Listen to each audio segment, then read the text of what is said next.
You don't have the right to live like an Arabian king, flying private jets when the rest of us can't fit. Kofi to Akufo-Addo, the vice president of Imani Africa. Kofi has taken a swipe at government for the suffering Ghanaians are facing in the country. Is it that the African leaders are the same? The same kind of problem you see in one African country is what you get in another. Similar, if not the same, almost similar. The country is in their need, and you see our leaders living a flamboyant life without having consideration for how to make the populace to at least feel the government and make their life a little bit comfortable. Africans, I'm sure, are not asking for too much. But our leaders, our politicians, they make things so difficult. They see it as if they are doing us a favor by making things to work in African country. This is a shame, and until we do the needful, we may continue to lament. But for how long are we going to lament? I hope the Arab Spring will not one day come up in Africa. Look at what happened in Sri Lanka. The citizens rushed to the government house and chased out the prime minister. Are we waiting for that to happen in Africa for us to know that we need to do the needful as politicians, as leaders? He said that the job of the political appointees is not to live large at the expense of the suffering masses. According to him, President Akufo-Addo cannot continue to fly in an expensive private jet in this time of difficulties when other less expensive options are available. Speaking on Accra-based Joyce News today, he asserted that the bread and butter issue of the people are not being addressed, yet the president finds it prudent to spend so much on private jets.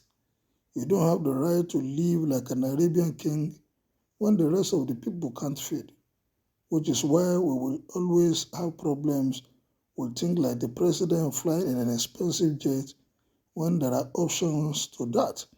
And it is not because somebody doesn't like somebody or whatever. We are saying that as leaders, connect to our common reality. Your job is not to live large at our expense. Your job is to do what you can do to alleviate our situations. He indicated. He further added that Ghana's economic woes started even before COVID-19 and the Russian-Ukraine war. We're in a sub-region where the same kind of conditions cut across, and you don't see this same kind of situation elsewhere. Before these externalities, we had problems, and we were drumming on these problems. And one of the things we said before COVID, before the Ukraine war, was that managing an economic as if you can never be in a crisis is not smart. We are back then, even when we were discussing free SHS at Amani, we said, look, you cannot put all your resources on one program. It is not smart. So our problem started pre-COVID, the loan book, the borrowing, the profligacy, the waste, the corruption. The V8 culture was before COVID. Then COVID hit us and made things worse. The stress. He further added that in the midst of the struggle, government still introduced the e-levy to squeeze the suffering Ghanaians. According to him, whenever we have a problem, they come back to the same suffering citizens and focus us to give out even more of what we don't have. You can see it's the same trend. The African leaders, maybe they need to go back to the drawing table and begin to think out of the box, not until issues come up before they begin to find solution. The people are suffering. The people are lamenting. In Ghana is the same. Is Ghana not a black African country? The same corruption and insensitivity run through the leaders as in Nigeria. Wicked, selfish vampires in government. The story is the same anywhere you go to. Those in government living large on poor masses. I told people that Ghanaians are suffering and they are still arguing. Exactly. Please tell this our politicians. Tell him is the cause of our broke country. You are perfectly right. Akufo-Addo, stop that flamboyant living. Ghanaians are dying. If you don't feel seeing it or hearing it, haba. Come to our jungle and see the lifestyle of our people from top to bottom. That statement should apply to Nigeria too. That was the deceit from PMB promising to reduce the presidential fleet. African politicians are very selfish and wicked. They should understand that they won't live forever and stop living a costly life at the detriment of the poor masses. All of them are the same. These leaders are just selfish. Nana has really disappointed us. They should forget about the break-in with Vice President. Lose. They have failed. Set Ghanaian free from corruption. It will also come and finish the bone. The value will still be the same and even worse. Someone should tell President Buhari the same thing. It is everywhere from Africa, Asia to South America. It is in every country that has a backward trend education system, their corruption grows and thrives. Without education, people don't know their rights, and with poverty, people can't fight for their rights. I even think that this is only happening in Nigeria. I don't even know that Ghana is also involved. It is only God that can deliver Africa from this mess. Imagine the giant of Africa called Nigerian politicians has spoiled everything, especially this present government. African leaders need to start rethinking. They are checking us to breed no more. They are choking us to breed no more.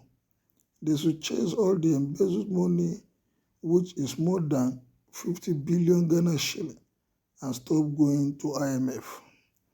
I have a personal encounter with a white man who once lived in Nigeria for many decades, but now say he is settled in Ghana for years.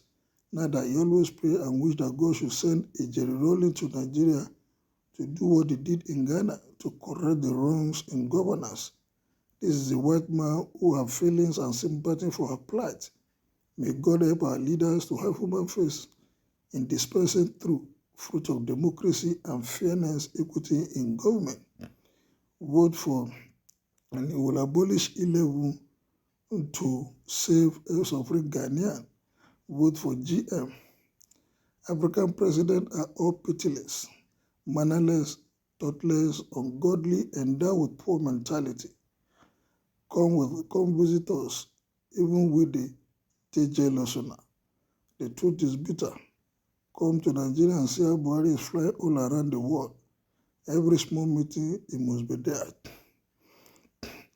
Many people, you are a joker and hypocrite. How many people in Ghana have a car, but you have cars, while the rest of are not Ghanaians? We are all Ghanaians, but all hands are not equal. Same as president can't take Trotro, Taxi, or Uber. You see your level of thinking. I pray you are not up to 18. If you are more than that, then the country is doomed. Oh my God, why did I say the Tony Manai? What is the propaganda? Is it what are they traveling in luxury jet or not? We are very right, but myopic people will jump to this defense. The other things that we need to look into closely is the unnecessary egregious members of parliament take every 4 years. The question is, are the parliamentarians in office to amass wealth at expense of the taxpayers? It just doesn't make sense at all. Tony does well. Another one said, Kofi, how do you want the president to have travels? With Aboyaya or Praga? Sometimes you people must wise up and stop the Sami Okuwato propaganda. I wonder how he was traveling when he wasn't president, because we have witnessed how Gaddafi even traveled by land to come and support Kofo's administration. So it is possible for him to use Aboboya. Have you suggest Gimme Sir? I believe when he leaves power, he will be traveling in those luxurious planes. Wise up, ask yourself, did the president travel with the luxurious flight when he was vying for the presidential position. Well, that is the opinion. My Ghanaian friends and viewers, I want you to respond to this. Are you going to continue like this? Is this an African thing, or just that our leaders don't know what to do? Kindly make your opinion known as you subscribe to my page. Thank you, good day, and I expect your response. Be blessed.